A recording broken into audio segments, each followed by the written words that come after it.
I was always the type to dismiss ghost stories as mere superstition, but that place was changed cheap one and fateful charming night when as I soon moved as I into an walked old through the house in a front small door, town, and an easy feeling settled over me.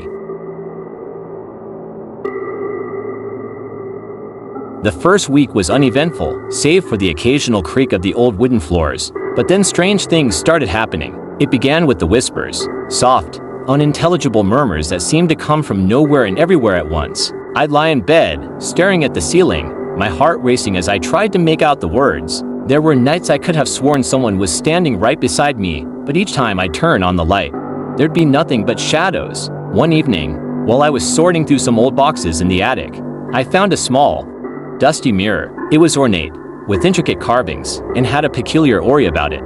I decided to hang it in the hallway, thinking it might add some character to the place. That night, the whispers were louder. I woke up to see the reflection of the mirror glowing faintly in the dark. I brushed it off as my imagination, but the feeling of being watched was undeniable. I tried to sleep, but every time I closed my eyes, I felt a cold, clammy hand brush against my arm. But something felt off. The next morning, I inspected the mirror closely. I decided to clean it, and as I wiped the glass, a small piece of paper fell out from the back. It was a crumpled note, barely legible. The ink was faded, but I managed to make out a few words.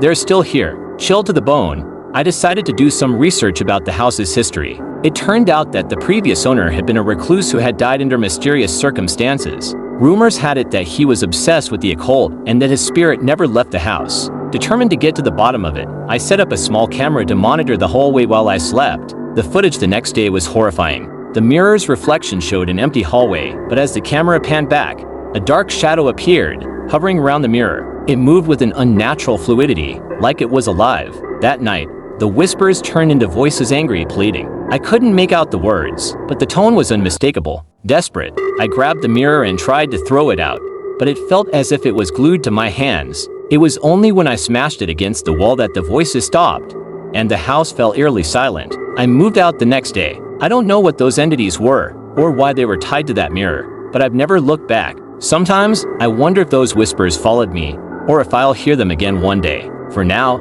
I'm just glad to be free of that mirror and the darkness it brought with it.